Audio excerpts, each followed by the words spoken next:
Welcome to Schmoedown All Access, everybody. I'm your host, Caleb Boatman, and we got 3 great episodes to talk about. First up, he is my co-host, running the ones and twos. It's the villain, Haven Pendergast. Hey, what's up, guys? Yeah, man, these were 3 hell of some team matches we got this week, man. Oh, boy. I was surprised when Friday was a double feature. I didn't expect that, and it was a pleasant surprise. Yeah, we had 3 really great matches this week. Now we're going over to the guy who changes his nickname like every week, so I have no idea what we're supposed to call him anymore. It's Chris Day. Or you could call me the Shack of All Access. Like those chicken wings. No, it's cool to be here. No. It's cool to be here. Cool to be back. Love doing this. Love to do this a lot more, and as much as I need it, I can come. I'm wearing a nice shirt today because I said, what the fuck? It's cold, and I'm ready to talk some really good matches because there were some great ones today. Yes, definitely. So let's just get right into them. First up, we got Bibiani and Matt Nose, the Cinemaniacs, versus Ethan Irwin and Sabina Graves. What was their team name? Already getting off to a great start. What? The Franchise Force. Yep, Franchise Force. Franchise Force. So the Cinemaniacs versus the Franchise Force. We're going to talk about, the entrances and round 1. So going in to this, what were your thoughts, just coming in before the match and then also on round 1 itself, Chris? It was an interesting thing going into because the fact of the matter is how would they play off of each other? Talking about Nost and Bibiani because obviously with all the shit that happened a couple of years ago with the 4 Horsemen, it's funny as hell. But no, it was pretty good promoing on their part, and the match turned out to be really, really good. And I know Ethan Irwin because I've heard of him and I've watched the shows on podcasts, and he's a really cool guy from what I'm hearing, and he's a good producer, so he knows his shit. So yeah, I was expecting this to be a good match, and I would say out of the 3, it's probably my least favorite, but it still was a pretty good match this week. Yeah, let's go over to Haven. Yeah, man, it was turmoil from the get-go. The post-match interviews, they had the manager, which I believe was Emma Fife, trying to wrangle these 2 guys together. Bibiani, he's got the belt, so I was kind of surprised that he was in the tag team tournament since he's a single champ, but teaming up with Matt Nose. Matt Nose is one of my favorite players from last season. Like when he showed up, the top 10 were my guys. Like Roka was my first favorite player, and then when he brought in Matt Nose, I was ride or die with them. That dude, he doesn't give a shit, man. He's there just like whatever. It was funny. The other team, the Franchise Force. Yep. Franchise Force. The pairing was unique, but they seemed to gel well. They had a good promo. They seemed happy to be there, but my money was on Matt and Matt Nose and Bibbs, because Matt Nose is so underrated. He just doesn't play that often. He's like another guy we're going to talk about later on that just doesn't really play singles matches that often. But I love seeing Matt Nose out there. So yeah, if we're going to go right into the intros, yeah, man, Bibbs, that was one thing that, a lot of people were wondering, because Bibbs always like to do these entrances. And if Matt Nose was going to play along, but he did a little dancing, but he wasn't 100% on board with the entrance that they had going on.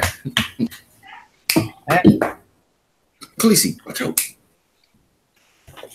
Yeah. Do you have more to say, or is it about the first round, or nothing? Oh, I thought you lead that off. What? I figured you would lead that off. Oh, I was saying, we'd talk about the first round and the entrances, but we can go back to on the first round. But, yeah, as far as the entrances go and all that, yeah, it was a lot of fun. Bibiani and Emma Fife come out, not to the Animaniacs theme, because there was a little error there, but they come out dressed as the Animaniacs, Yakko and Dot. But Matt, he just comes out in a white T-shirt and doesn't have the costume on, and it was pretty funny just watching him kind of dance. And Bibiani's like, "We were gonna coordinate an entrance. What's going on?" And it's pretty funny. But yeah, so what did you guys think about the first round in general? The first round, I was really happy, man, to see Matt Knowles scoring points, man. Like I said, he's so underrated. So when he's up there, you forget that this guy knows his stuff.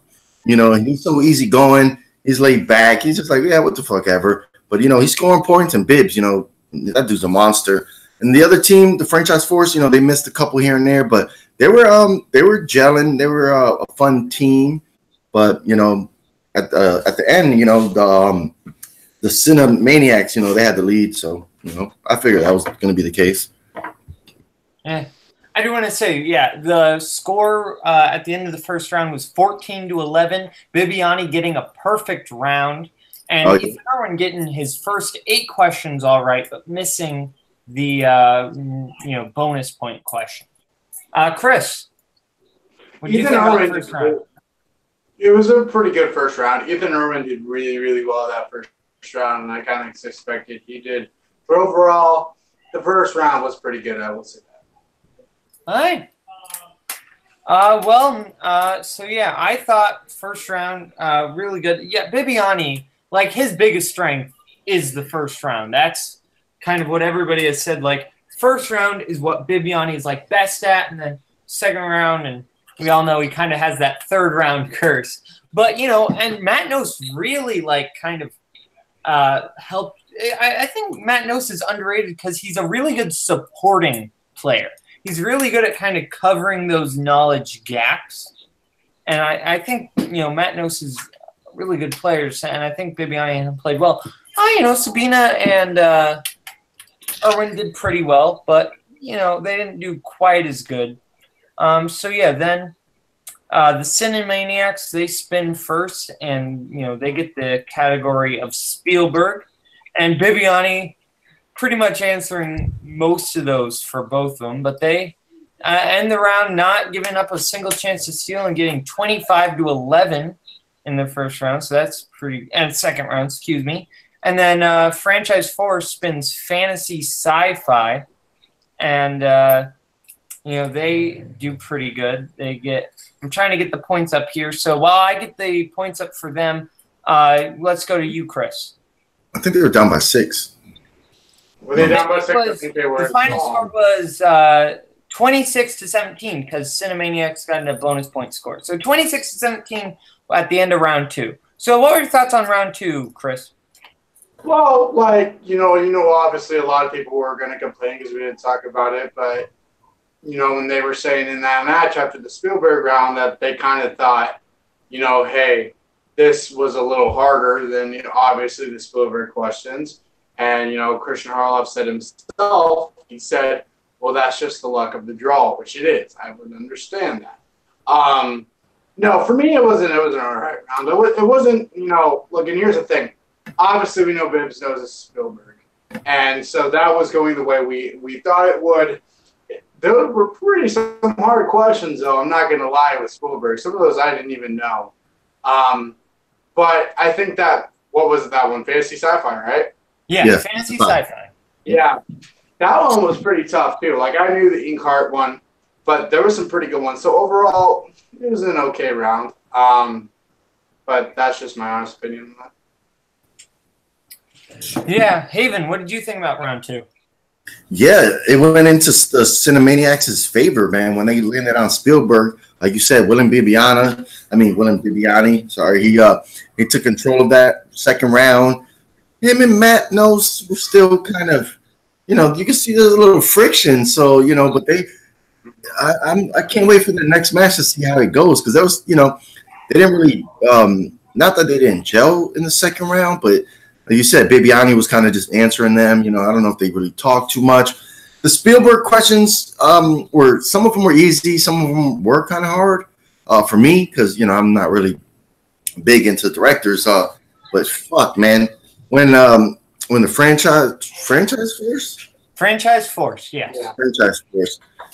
Oh man, when they pick Sci-Fi, I'm thinking okay, but Ethan Irwin, you know, he had a right. You know, he said those questions are fucking hard.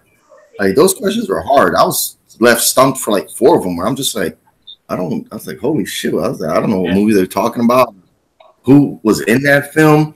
So you know, but the Christian, you know, I guess it's funny because when Ethan Irwin was like, yeah, those questions was a lot harder than there's ones. Christian's like, hey man, it's just hey, that's how it goes, you know. So he's got to play it off like, hey, you know, sometimes it happens, but that was just a big lead to overcome going into the 3rd round. So I knew Cinema Sins were going to have it in the bag unless they had like a total meltdown. But yeah, that was going to be tough to overcome going into the 3rd round with that deficit. Cinemaniacs, not Cinema Sins. Cinemaniacs. Yeah. They were also a team, though. So, you know, it's not that far-fetched. Anyway, then going into round 3, you know, Franchise Force is behind quite a bit, 26-17. Ethan Irwin takes the 2-pointer with Ethan Irwin gets his question in the category of I'm trying to get his 1-pointer or 2-pointer up. It's who plays the twins in There Will Be Blood. Sorry, he gets that right. Paul Dano, and then Sabina Graves, she gets her 3-pointer. Who is Sandra Bullock's co-lead in Speed 2, and she couldn't remember it. I couldn't. The match ended. Yep. I'll admit I could not remember that one. That was one that I was tough because I've never seen Speed 2 because I've heard it's bad, but yeah. So anyway, we'll go to Chris first. Well, I don't blame him. Speed 2 is not really that memorable. I believe, wasn't it the guy from Nip Tuck, right? Supposedly. Yeah. Yeah. Okay. Because I was thinking that's the guy from Nip Tuck who played Dr. Doom in the Tim Story Fantastic Four movies. So that's understandable. But, you know, it was a pretty good round 3. You know, I'm not overexcited about this match as much as I would like to have been. You know, but out of the 3, it probably is my least favorite. But there were some good questions. There were some good answers. It's just, for me, it was a pretty good match. That's all I'll say. Yeah. Haven. Yeah, I mean, going into this match, it just seemed one-sided, and it stayed one-sided throughout the whole match. I mean, Ethan Irwin got his 2-pointer. She couldn't get the 3-pointer. I couldn't get the 3-pointer. I was thinking, for some reason, Scott Speedman, the guy from Underworld, because I was like, I couldn't remember. You know, that movie came out in the 90s, and I watched it one time, and I was like, oh, I'll never watch that crap again. So I knew it was some guy that just kind of had like a lead role, but was never another lead, you know, and anything else. Maybe some chick flick, maybe in the early 2000s, maybe, if he got anything else. So I was rattling in my brain, and I was like, I don't know who that guy is. And once she got it wrong, it was a wrap, man. You know, it was unfortunate. But like I said, the deficit was just too big to overcome. But the backstage post-match interviews with Cinemaniacs was funny as hell. You know, they were kind of not on the same page again. You know, there's a little bickering. Emma Fife was trying her best trying to control the situation, but it was what it was. You know, so we got to see how far they go. I think if they both are in their A games, they're going to go pretty far. You know. It's just, you know, they got just a warm-up match, to be honest. It felt like, you know, no disrespect to the faction force, but that was pretty much a warm-up for Cinemaniacs. Yeah. Yeah, you know, I think I had Cinemaniacs winning this one, and I was right because, you know, I thought Bibiani and Nose were just going to not gel together really well, but at least, you know, they both know their stuff, so I thought that, you know what, they'll be able to kind of overcome the little beef they had between them and really do something. They did. You know, they played really well overall, and I think maybe this is crazy to say, but I think we might have potential champions in them for this Anarchy tournament. You know, we got a lot of potential champions, a couple who we'll talk about in these next matches too, but yeah, I think, you know, if they can get it together, Bibiani and Nose can really go far. And that post-interview match, with Bibiani and Nose. Bibiani kind of being like, "Why didn't you put on a costume? We were gonna do an entrances." I was, and Matt Nose was like, "Well, you said you were gonna put on a costume." I just want to say, Matt Nose, one of the funniest people in all the Schmoedown. His comedic timing and everything. Yeah, he's got that dry, witty humor, man. Yeah. He's a comedian too, if I'm correct. Yeah, he is a stand-up comedian. But yeah, he's so great. Okay, does anybody have anything else to say about the match? No? Okay. Overall, to me, it was a pretty average match. I would say the highlight for me was probably Matt Nost. But besides that, it was an alright match. I thought it was a good match, more of a good debut for the Cinemaniacs than a good match between the two, but still, I enjoyed it. Now we're moving on to this is a match that was listed, or what? I was just saying, holy shit. Yeah, this is a match that even though it's listed as an undercard, it did not feel like one. It was Kalinowski and Ellison Corruption versus Silvestrini and Stewart, Inky and the Brain. Wow, was this a great match. Haven, what were your thoughts on the post or the promo interviews, the entrances, and the first round? All three of those. Oh shit, I'm gonna be talking for a while. All right, this is one that the whole online community was waiting for. Oh man, hey, Inky and the Brain needs to stay together. They need to stay a team. Rachel, very great player. We met her one time before, me and Caleb Boatman. I didn't really get that was one of the days I was too busy doing other stuff, so I wasn't on that all access, but she was here. Great person. Oh man, those guys were funny as fuck. And I'm like, I must have missed their original debut match, the Knights something. And Kingsman? I'm like, yeah, the Kingsmen. I don't remember who they played, so They played the Wildberries. Yeah, I got to go back and watch that one. I must have skipped that one for some reason because I'm like, who are these guys? They're funny as hell. Rachel's there just like, wow, she's just excited to be there. Those guys are amped up on like Mountain Dew level or monsters. Those guys are just way out there with the ampness, hyped as shit to be there. You got the manager, which I guess he might be British, he might not. He was funny as hell with his American accent, so I didn't know what was going on. So I'm like, yeah, they were funny as hell. They got Rachel hyped up. You cut to the evil guys, the corruption. You got Ken Knapsack, who's a great talker. That dude could talk on the mic. We finally heard from Chance Ellison. He talked a little bit. And then you had Mike, spiel his lame dialogue. But the entrances were, were okay. There was nothing really special about them. Inky and the Brain came out real upbeat, but, no costumes, nothing like that. They came out real upbeat. Then you had, Corruption came out second. Ken leading the way.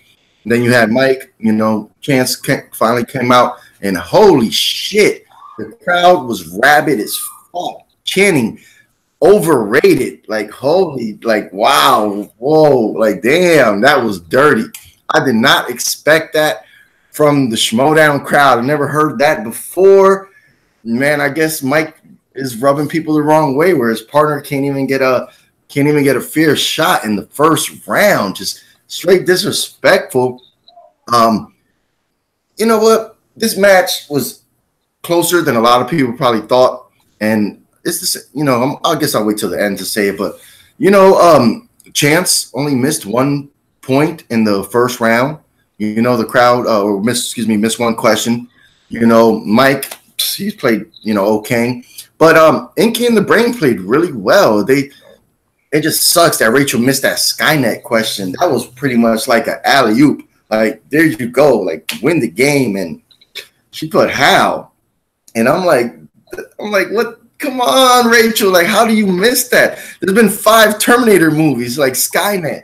That's like pop culture 101. How is Space Odyssey? That was like 40 years ago, man. That had nothing to do with this. So, if she would have got that one, it would have been tied at the end.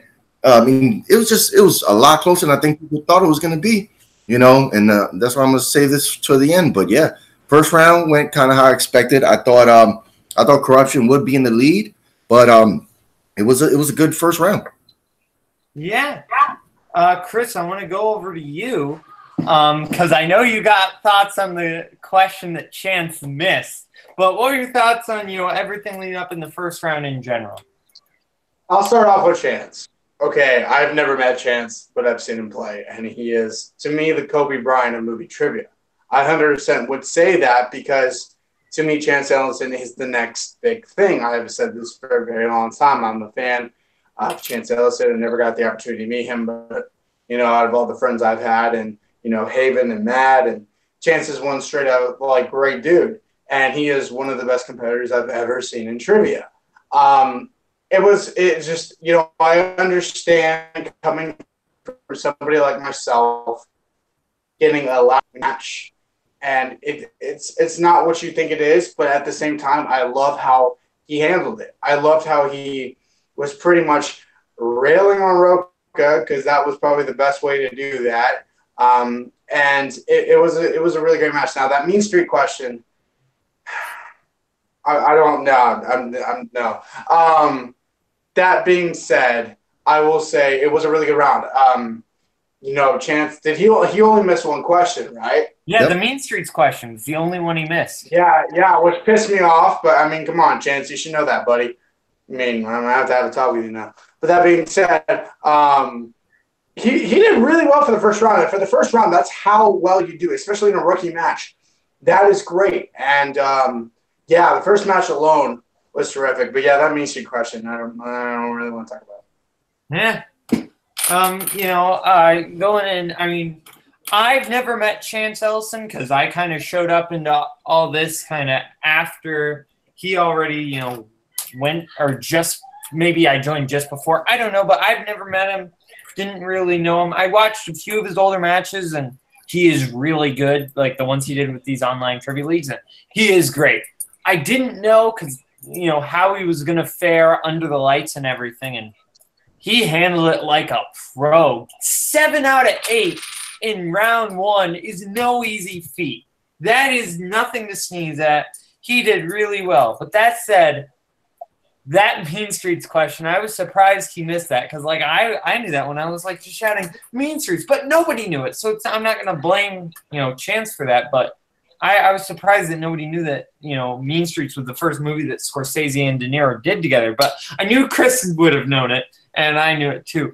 Going over to round 2, scores 12-5. Corruption defers to Inky and the Brain. They spin first. They get Will Smith. They play very well. Then, getting going up to 12-14 for them. And then Corruption spins. They get Matthew McConaughey, and they don't do quite as well. Inky and the Brain gets some steals in there, making the score 19-18. I'm sorry, 19-18, I think. No, it wasn't. Sorry, my bad. The score was 16-16, tied up at the end of 17-16. Sorry, I'm very bad. 17-16, end of round 2. Haven, what are your thoughts on round 2? It showed a glaring weakness that I've been telling people for months. Well, for probably like a month and a half. And it all comes down to Mr. KO himself, man. The guy is not good at movie trivia. He should stay in his lane and just play IG matches. Like I said, Inky and the Brain really impressed me with the Will Smith. They got Will Smith. They were confident. Rachel was a rookie too. A lot of people kind of forget that because all the hype was on Chance. They did well together. They talked to each other. They played off the stuff. And, Will Smith is a person that if you love films, you should watch some of his films, because he's been in some good stuff. A lot of bad stuff too, but, you think of big time people, you think Will Smith. So they knocked that one out the park. Even the last question, I got that one wrong because I was thinking 6 degrees of separation. So they went to multiple choice. They got it right. So I was like, okay. And then they had the lead. And then you go to Corruption. They let Chance spin. He spins. The crowd is giving it to him harder this time. Overrated. He just turns to them and just does the like, bring it. You know, I forget what the first category they landed on. They spun away from that. You know, so then he's back to, you know, like, come on. Then they hit Matthew McConaughey, and even I'm not the greatest trivia player, but dude, I knew a lot of those fucking answers. I'm like, those were easy. You know, the first one that they got wrong was the fucking question was because I literally some of those questions that they asked, I wrote a version of those questions in the next two matches. So I'm like, hey, I'm getting better by just writing stuff and retaining. Because once they asked that question about the diamond exchange, I was like, oh, how to lose a guy in 10 days. Because I wrote the question about when she took him to the concert, you know, and that's what he was bidding for, a diamond exchange contract, because he was a salesman. And then when they picked like gold, I think, or something, I'm like, no. I was like, those movies took place like in fucking jungles and shit. Like they said diamond, you know, a diamond cup, you know. So I was like, how did they miss that one? And then the last question, I'm like, Jesus Christ. It just shows that, you know, Chance is not unstoppable. You know, I was really surprised that they struggled so bad with Matthew McConaughey, where to the point was, I think, wasn't it, was Inky and the Braid, I had a 1-point lead, or were they tied going to the third? I was 17-16, so Corruption had the 1-point lead. Oh, so they still had, okay, so they still had the 1-point lead. That's right. But the last question, yeah, what the hell was the last question again for Matthew McConaughey? I believe it was the TiVo question. Yep. Rachel got the steal. Oh, no, that was second to last. That was the second to last. I think. Oh yeah, that was second to last. The last was the who plays Maggie, Matthew McConaughey's ex-wife in The Lincoln Lawyer. Yep. Well, that one was easy. The one that I missed was the Mud one, about who was the, you know, the guy that passed away that showed up in Mud. I didn't know that one, but the TiVo one, I'm like, yeah, I'm thinking like, that is super easy, and they both couldn't get it. You could tell Mike had no answer for that. They had to go to multiple choice, and then they missed it. Espresso machine, which I was like, dude, when Tug Boatman was talking to him on the island, he already had an espresso machine, and they kept saying TiVo. That's what he held up. That's what he threw at the helicopter. I'm like, that. I was like, how did they miss some of those easy ass questions? It just shows a glaring weakness in Mike's game. And that's why everybody was picking Corruption to go all the way. And I'm like, no, they're not, because Chance can't answer everything by himself. He needs a partner.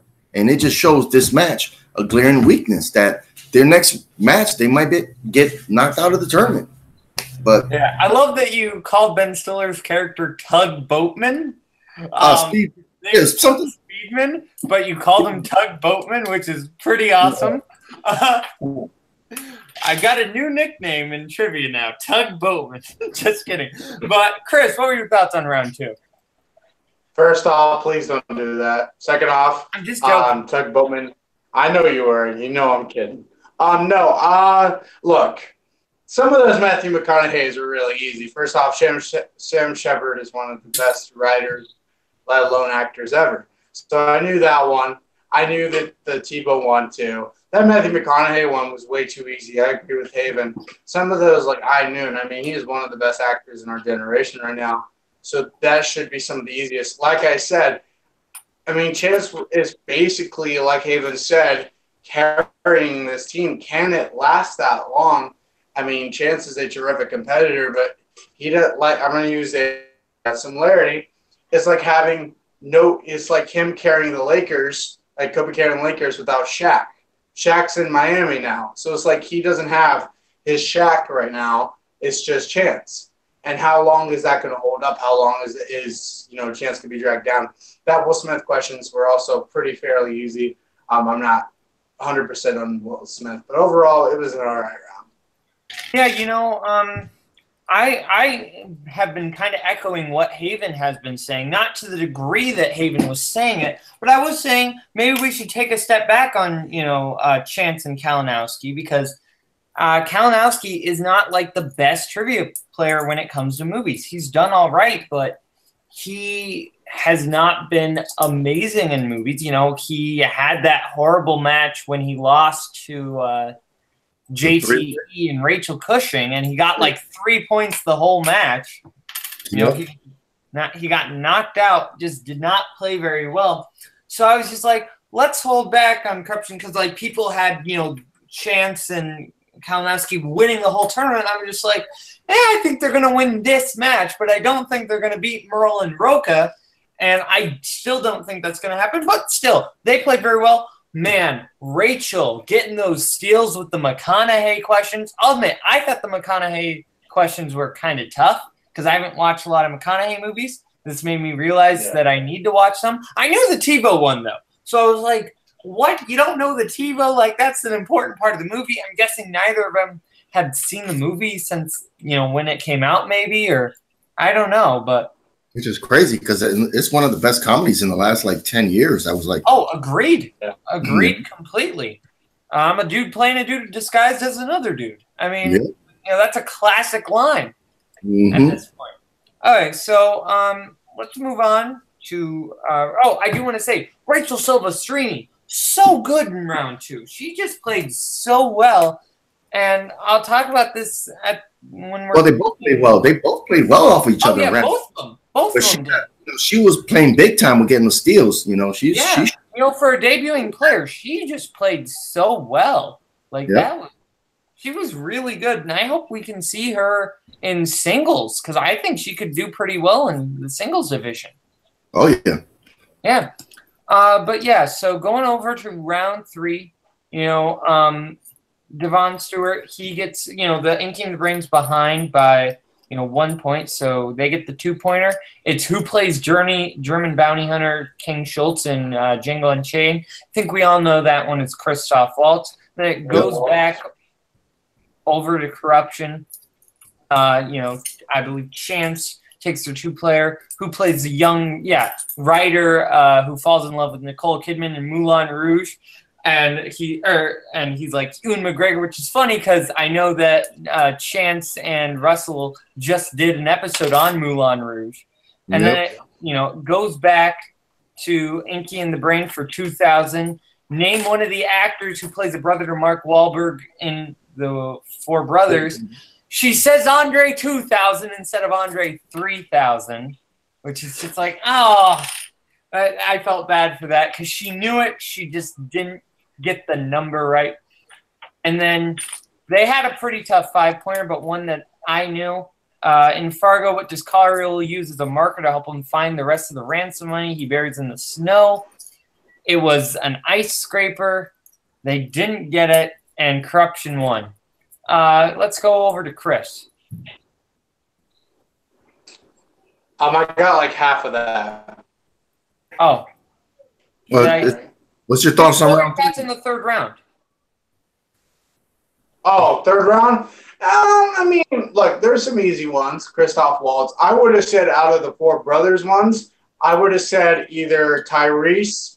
I'm forgetting the dude's name, but I'm going to forget. He played the younger white brother. I forgot his name. I don't remember his name, but he's a really good actor. I'll forget it later. But like Tyrese, and that one was pretty simple.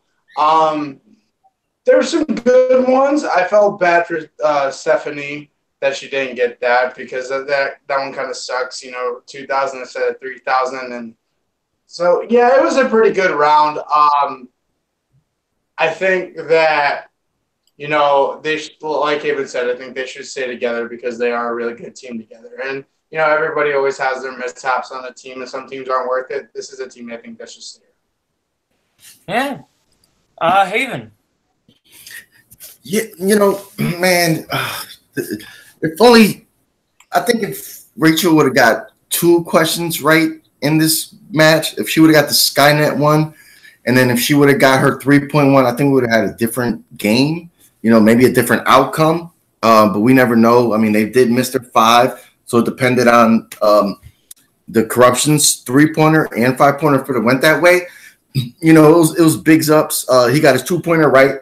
It went to Chance. Chance plucked that answer out before they even finished the question. I think, wasn't Schneider on the table? Schneider was funny as hell throughout this match.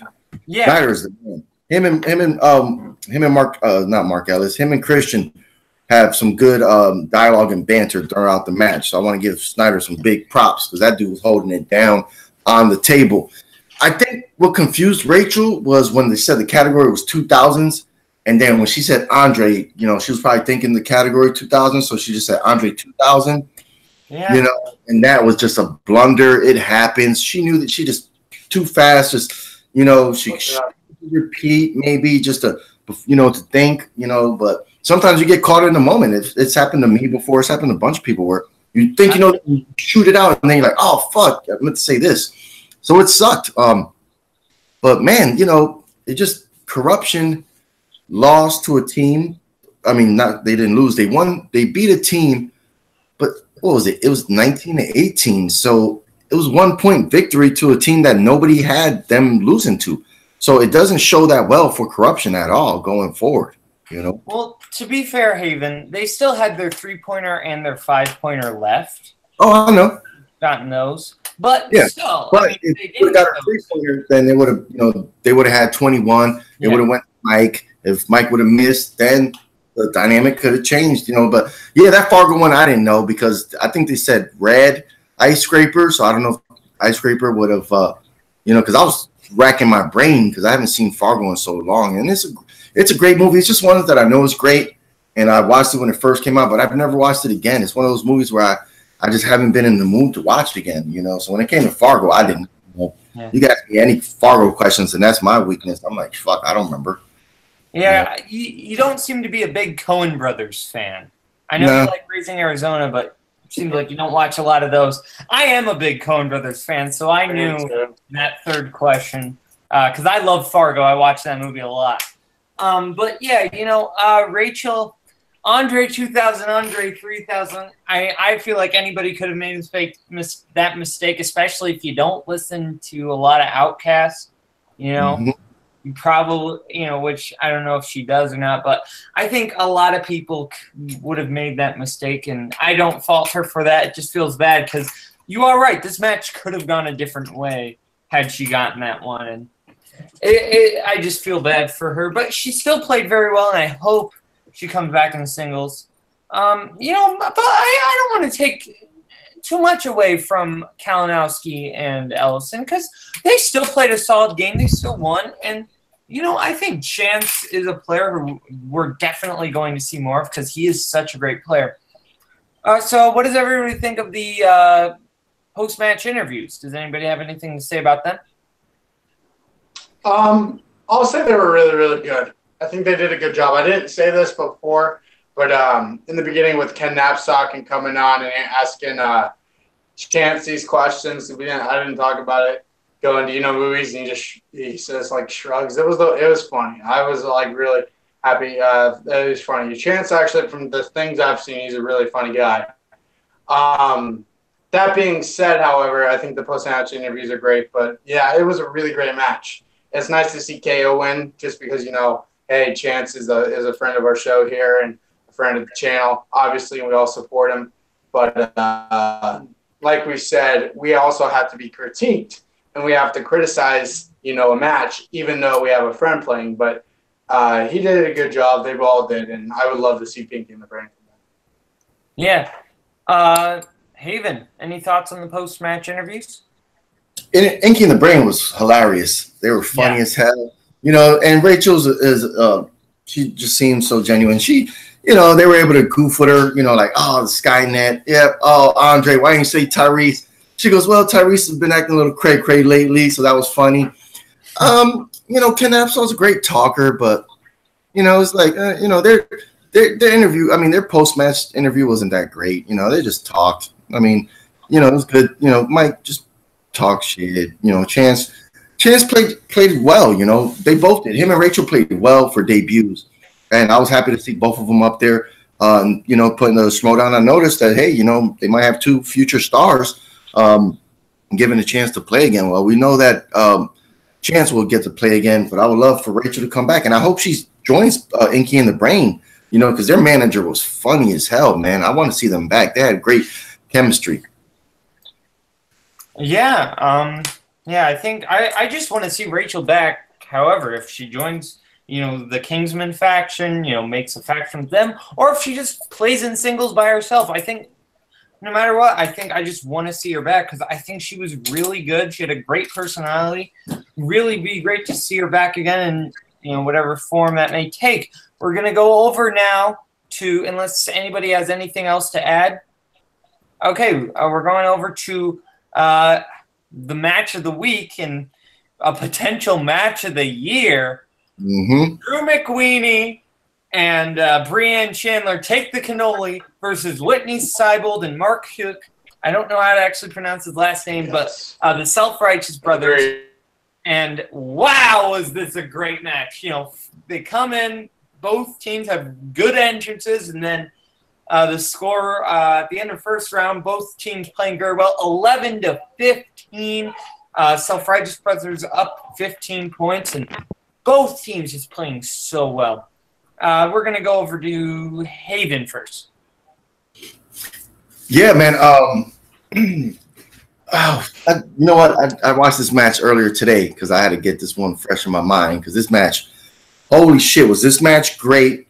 Like you said, this match might be a contender for match of the year. All the people surrounding this thing, all 6 people. The manager for Take the Cannoli, holy shit. She was from the Viper Squad. Markia McCarty. Markia. She was hyping everybody up. She was gassing everybody up. Really funny. She kept calling them the Majestics or something like that. She just kept using these adjectives to like show how great they were. That was funny. You cut to Sibo and his manager. The guy that Mike turned his back on. Johnny LaPasta. Yep, I can't pronounce that name, but yeah, he was good on the mic. It was curious because I was like, "Where's their partner at?" I was like, "Holy shit, is he?" I thought something like, but I should have known that he was going to show up because I was like, "Yo, where's the partner at?" Like, it's weird that there was just 2 of them. Because at first I was like, "Wait a minute, that's not his partner." I was like, I haven't seen this guy before, and they're like, "Oh, our partner, he's coming."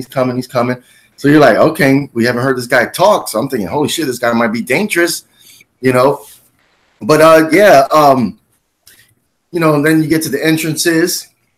They had who came out first? Was it I believe the Self-Righteous Brothers came out first. Yeah, I liked it. The Hellraiser, the Hellraiser throwback. He's touching the box. It starts lighting up. And then you see the damn partner in the back showing up like Undertaker. I seen that in the chat room, and people were like, "Man, he should be the Undertaker of the Schmoedown." He's got the great hair, he's got the all black on, like he should be the Undertaker. Deadpan when he comes out, So you're like, holy shit, this team might be a team to reckon with, and they prove that they are. So I think yeah, Bibbs should probably stay with Matt Notes because Matt Notes is pretty much a face.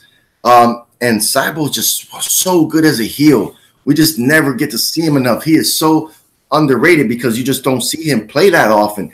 He's barely had any matches. Like, this dude's a killer, man. Like, and him and his partner, I want to see them back. It just sucks that it's going to be months before they probably get another team match. But I think they should stay together. The Self-Righteous Brothers.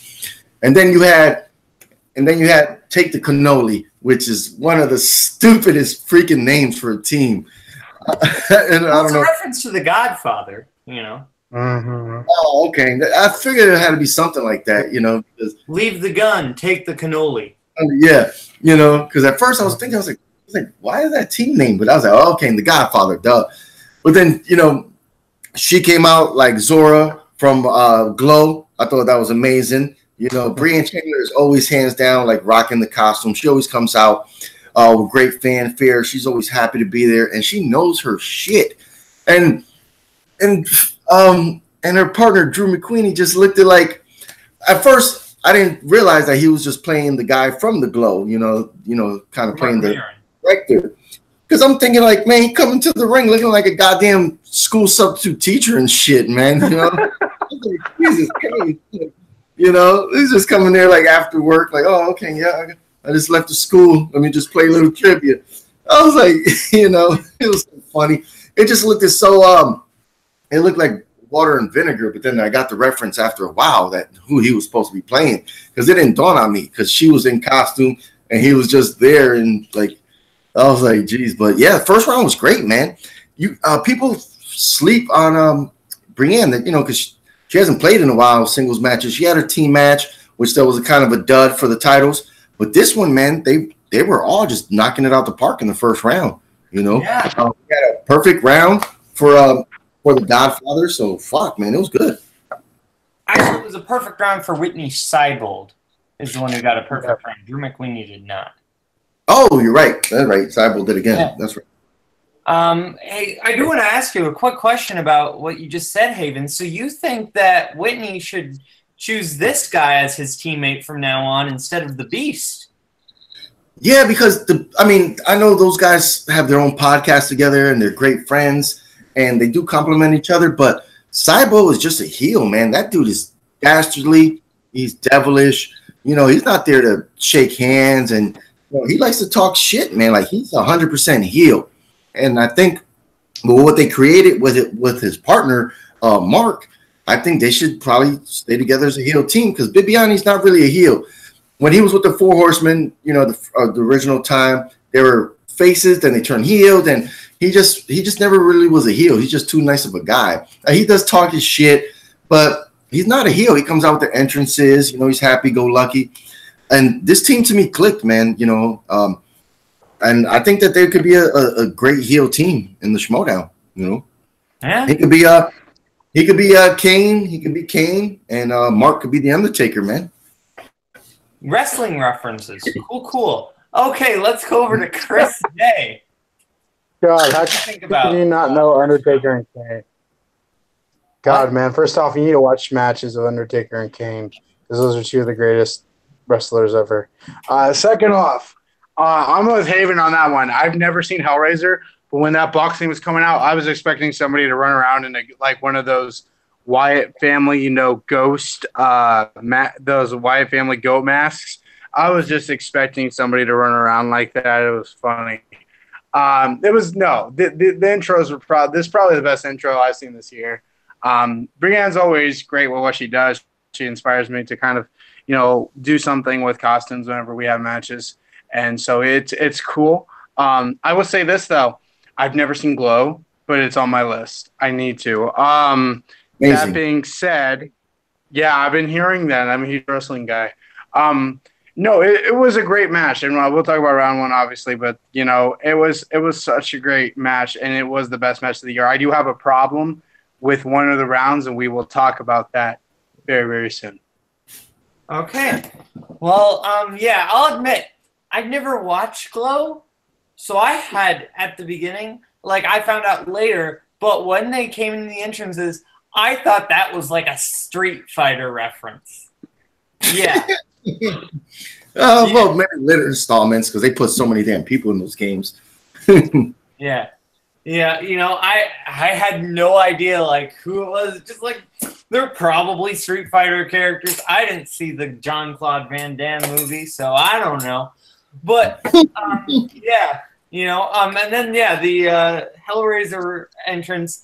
That was pretty cool. I wouldn't go as far as you did, Chris Day, by saying it's the best entrance of the year. I think, Whitney Seibold has been involved in some great entrances this year, and I think he's even done better ones because his entrance, even though it wasn't his entrance, the Mystery Science Theater one that he had that short little part in, he was, that was a really good one that Bibiani had. So I don't know. There are just too many great entrances this year to crown one the champion yet. We need to wait until the end of the year to really crown a champion of best entrance. But yeah, as far as first round, both teams were doing very well. But yeah, Whitney Seibold, man, get him in a singles match. This dude would kill in singles. Why is he not getting a singles match yet? This dude is so good.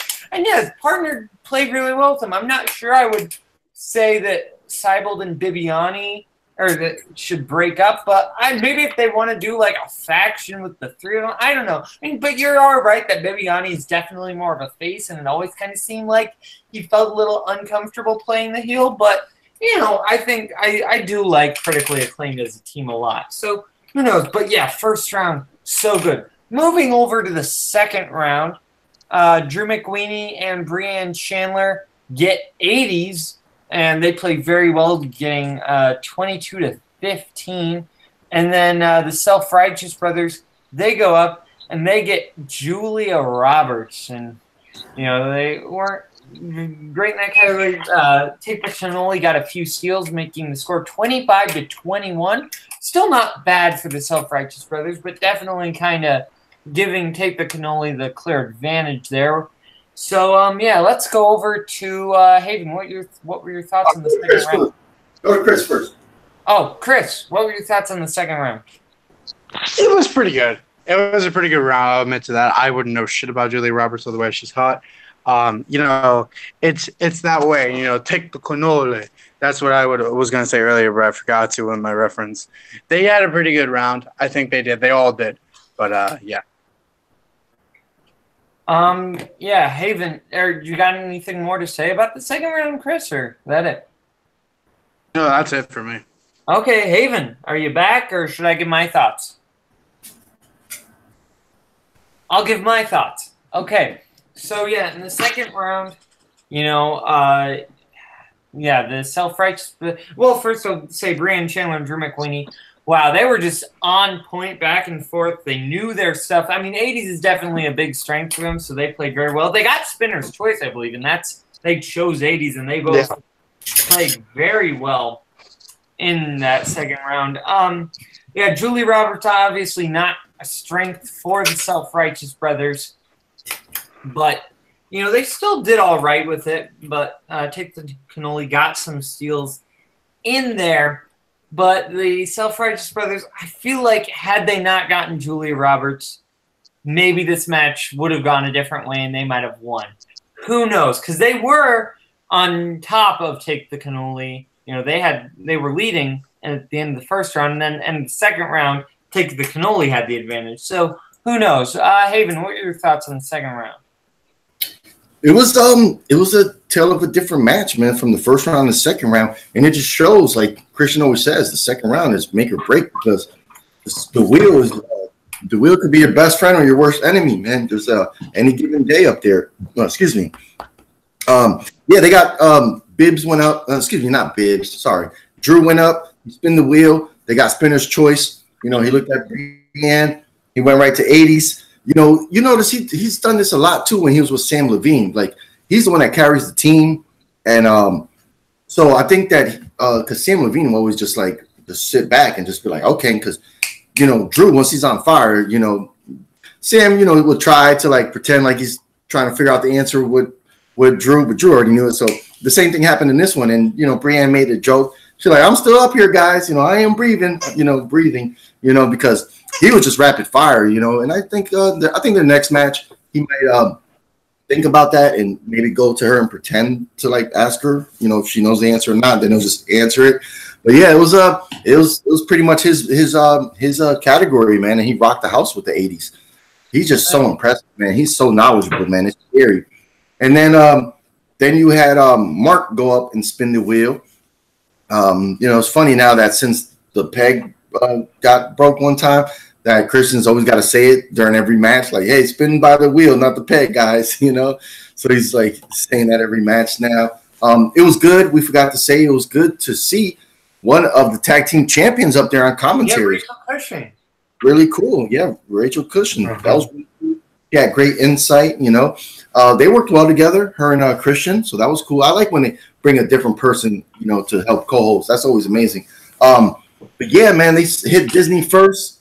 He looked at Sabo. Sabo said, fuck that, spin that shit again. And then they landed on Julia Roberts, which was like, whoa.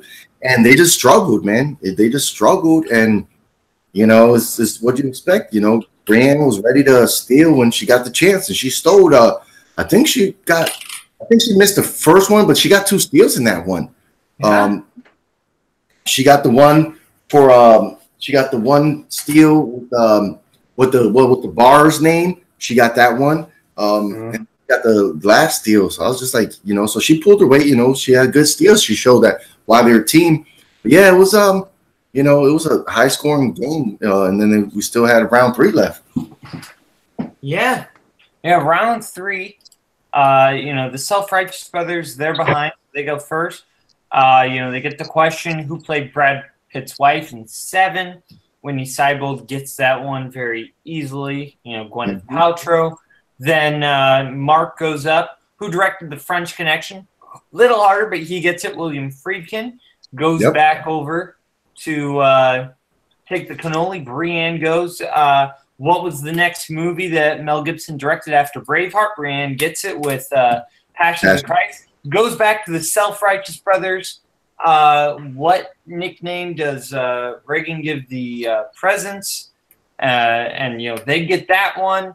And then it's up to Drew McWeeny. To get the 3-pointer, he gets it right. IQ, and then all comes down. It's 31-30. Drew McWeeney's got to get that 5-pointer, and it's who directed Rio Bravo, and he gets it, Howard Hawks. And I was just like, Drew McWeeney's got this, because I knew that one, because I love me some Howard Hawks movies, one of my favorite classic directors. Haven, let's go to you first. What are your thoughts on the third round and the match in general and the post interviews? Okay, the third round. Yeah, man, the Self-Righteous Brothers, they knocked out the first one quick. The Gwyneth Paltrow, super easy. It goes to, I think from there, did it go back to Brienne? Yeah. No, it went to Mark. Mark, yep, he was impressive. He got that one right. What the hell was his question again? It was who directed French Connection? Yep, that's the second connection they had that this match, So I was kind of like, oh, okay, because they asked who played this person in French Connection in round one, I believe. So that was once they brought that up, he knocked that one out. So I was like, yeah, I'm really impressed with this guy, Mark. Then it goes to Brienne, and once they asked that question, I forgot that he directed Braveheart. I didn't know. I forgot that he directed that one. So then when they were like, what's his second one? I was like. Was it Passion? Could it? Because I was like, it couldn't have been Apocalypto because Passion came out. I said, did he direct something in between Braveheart and Passion? And I was like, it has to be Passion, I'm guessing. And when she got Passion, you could tell she Makuga that thing. She was scrambling her brain and she just said Passion of the Christ. She got it right. She was really excited, happy. It goes back to the Self-Righteous Brothers. They get the 5-pointer, I believe, and then it goes to I forget how it goes, but yeah. Well, anyway, they got their 5-pointer. Drew got his 2-pointer. He knocked that shit out super easy. The 5-pointer to me was hard because I'm not really a big Western guy. I think the question was a little long-winded for no. Mm-hmm. That was weird. Instead of just basically saying like who directed, Rio Bravo. Yeah, they put all this other fluff in front of the question. I think maybe to confuse him, because I was like, man, this is a weird way to go to ask like who directed this film. And Drew just, man, it didn't even take him 3 seconds. As soon as the question was done, he was like, oh, it's this guy. Like, I think he even was kind of like, why'd they put all that fluff in front of it? I think they were trying to confuse him because of a 5-pointer. But holy shit, man, 35 points. They're tied right now with 2 other teams for having the highest records in tag team matches of all time. 35. That's and bro, the Self-Righteous Brothers, 31 points.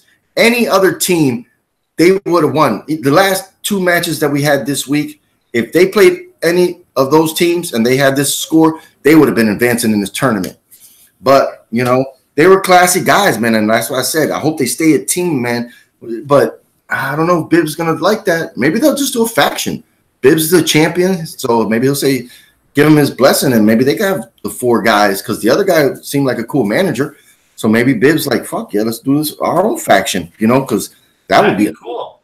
Yeah, because then those guys could stay together, run for the team titles, and Bibbs got the damn, Schmoedown singles movie champion title. I think that would be hell of a faction if they all came together. All right, so let's go to, and then you had, damn it, what's her name again? The manager, Markia. She comes up there with her kimono. She's happy. She's jumping up. She hugs Brienne. She high fives Drew. They leave. All right, post-match interviews. Holy shit. Jen Sturger. Her mind was in the gutter. Oh man, her mind is in the gutter.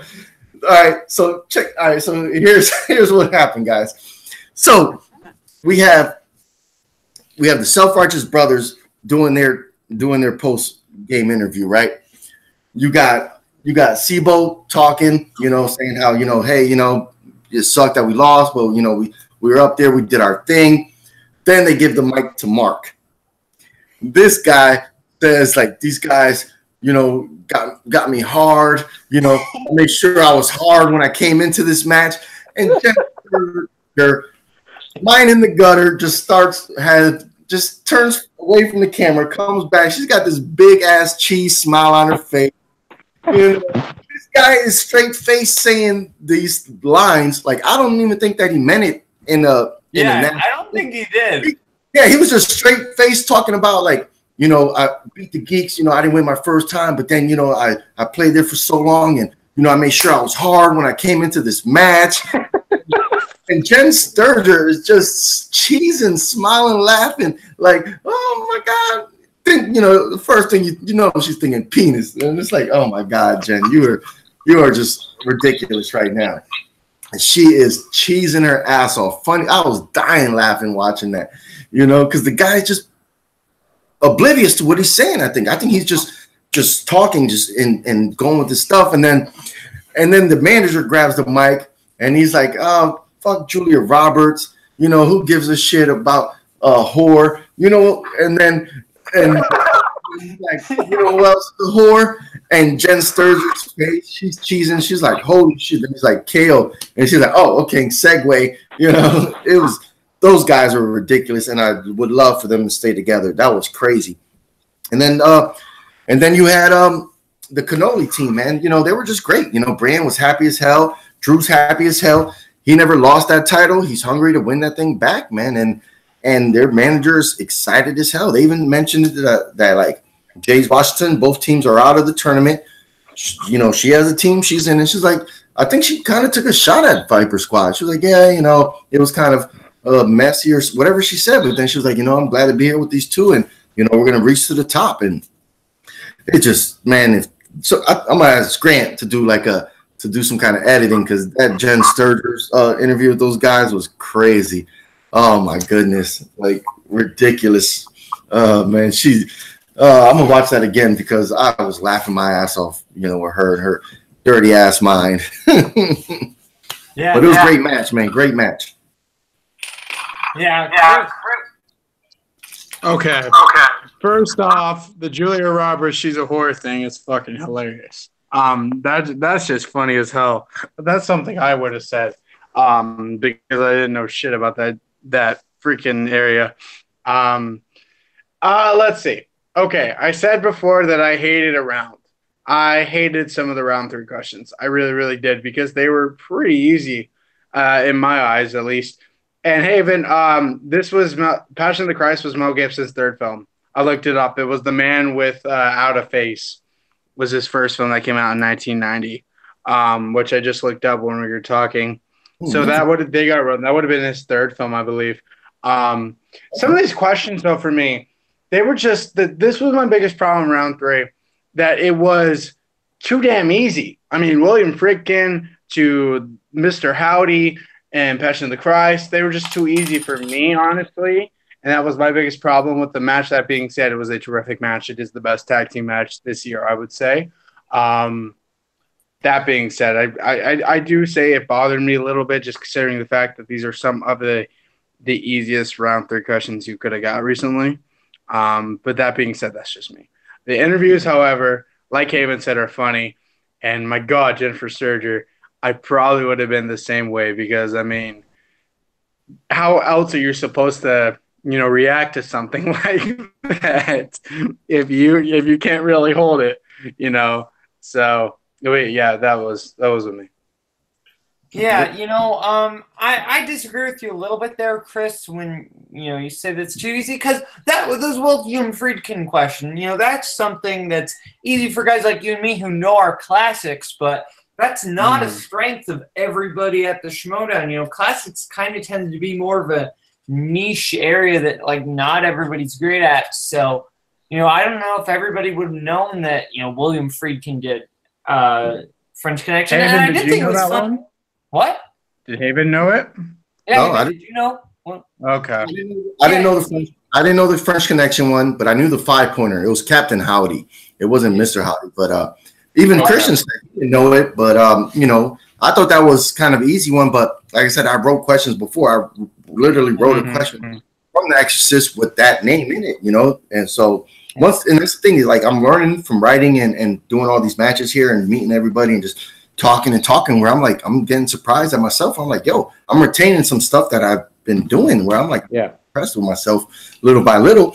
So I got that one, but the French Connection one, I had no clue.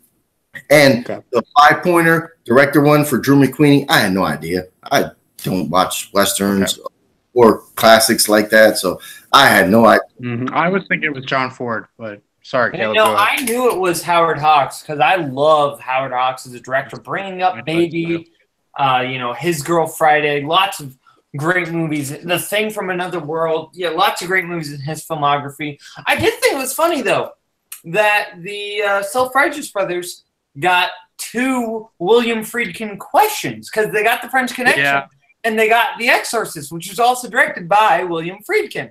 So I thought that was very funny that they got 2, William Friedkin directed movies in their questions. But overall, yeah, man, this was one of the best matches of the year. I loved this match so much. I think the Self-Righteous Brothers could have pulled it off had they not gotten Julie Roberts. That was the only time that they kind of faltered. Had they not gotten that, they might have won this. But we're looking at potential champions in Drew McWeeny and Brian Chandler. That team could go all the way to the championship. I really think it's possible. Either of those teams really could have gone all the way to the championship. So, who knows? But, yeah, that post-match interview, that was a lot of fun. So unless anybody has anything else to say, I'd like to kind of talk about the matches that are going to, coming up next week, see your guys' predictions on that. You guys have anything else to add? Could I say something real quick? Yeah, sure. Absolutely, 100% am agreeing with you, and I'm saying this right now. I don't see anybody taking down Brienne and Weenie. I think right now that's probably the team that's going to win the whole thing. You see, I think the Founding Fathers and the Evil Geniuses are the 2 teams that have the best shot at it. But who knows? We are looking at potential champions in them. Yeah. So next week on October 9th, Tuesday, we got the Evil Geniuses versus the Wildberries. This is going to be a fun one. Who do you have, Chris? Evil Geniuses, absolutely. I love the Wildberries, man. They're they're the brothers I've always wanted to have because they're just so ridiculous. And my dad would probably tell me to stay away from these guys because they are the worst influences to have in my life. But I love those guys. But, yeah, Evil Geniuses are way too hard. And that's JTE's team, isn't it? Yep. Yeah, I'm excited to see how he does. Yeah, him and Lon Harris. Yeah. Yep. I'm excited to see him do well, especially now without Snyder. So I'm interested to see how he's going to do. But, yeah, I got Evil Geniuses. Yeah. Haven, who do you have between Evil Geniuses and Wildberries? Oh, Wildberries going to lose. Evil Genius is going to walk away with that W. Yeah. I had in my bracket the Evil Geniuses winning the whole thing.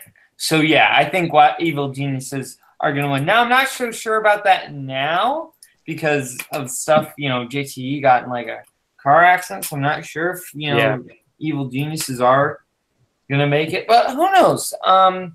Yeah, so Odd Couple. Then Friday, we've got the Odd Couple versus the Paddington 2. I think this is going to be a pretty close one. Haven, what do you think? Both of these teams already played before, right? Yeah, this is a round 2 match. Round 2 match. This is because once Evil Genius and Wildberries play, that's everybody in round 1. Yep. So. Yeah. Who's the Odd Couple again? What? Who's the Odd Couple again? Jeff Snyder and Mark Andreyko. Oh yeah. And the Paddington 2 is Matt Atchity and Duralde. I'm going with the Odd Couple winning that one. Yeah. Chris, who do you got? It's so hard to pick this one because they're both two really equally teams, and I think the Bennington two is the greatest team name ever. I'm gonna go with the Odd Couple. I think it's gonna be like a really close match, though. I got the Odd Couple winning. You see, in my bracket, when this all set up, I had the Odd Couple winning. But now that I've seen both teams play, I got the Paddington too. I think Giraldi and Atchity played really, really well together. Giraldi specifically just being really good. Yeah. So I think Yeah, I think they've got this. I think they're gonna win, but who knows? But yeah, so unless anybody has anything else to add, we're gonna go around the world and see where you can find everybody. Okay, Chris, tell everybody where you can find them, or where they can find this time I'm not going to make sure to make any errors because the last couple episodes I really, really have lately in Jack of All Trivia. So I'm not going to say anything that's stupid right now. I will say, however, the next couple matches for Team Joe are really great. We have our final two teams. You have Dazzle Movies and Operation Neptune. And then we have, I don't believe I know who we're playing, but I have a new team partner. I can't reveal who the team partner is yet. But Haven, we're playing this week, right? Were we planning that? Maybe. Do this. Okay. We were talking about that, but that will happen. And then next week, you are getting probably one of the most anticipated matches from a lot of people, and it's worth the hype. Caleb Boatman and Cameron Hass's team, the Young Bucks, going up against the Sons of Apocalypse. It's one of the matches that you guys are going to be talking about for a very long time. We have a podcast network. I do it with Caleb over there. We talk about classic movies called the Timeless Cinema Podcast. We didn't really have time this week to do an episode just because due to the fact that we had school and we had a really, really busy weekend, and I had to watch my Red Sox get his ass kicked last night. So I was really upset and didn't really want to do an episode. That being said, I also just did a WWE Super Showdown pay-per-view review live. I'm starting with Raw tomorrow night, so you can look for me at that on there. And that's pretty much it. All right, Haven, where can everybody find you? Oh, well, they can find me at our partner channel, which is Mr. Grant Gregory. I am still the current Comic Book League champion. And, of course, you can find me on Facebook at Jack of All Trivia. That's how we become friends. That's how you get a match. And, of course, on YouTube at Jack of All Trivia. Yeah. And you can find me here every Sunday, usually at 3 p.m. Eastern Time, doing Schmoedown All Access. It's such a great show. We get a variety of guests every time for panelists. You can also find me, Timeless Cinema Podcast, as Chris said. Sometimes I do the show called Schmoedown Countdown with my teammate Cameron Haas. And you can find me playing in the Team League whenever that comes. The Young Bucks versus the Sons of Apocalypse. That match. Wow. And then you can find me playing in the Singles League. Such a great, I love doing trivia here. So subscribe to Jack of All Trivia. This is a great channel. Subscribe. Okay. From Haven the Villain, from Chris Day, from myself, this has been Schmoedown All Access. Peace, I guess.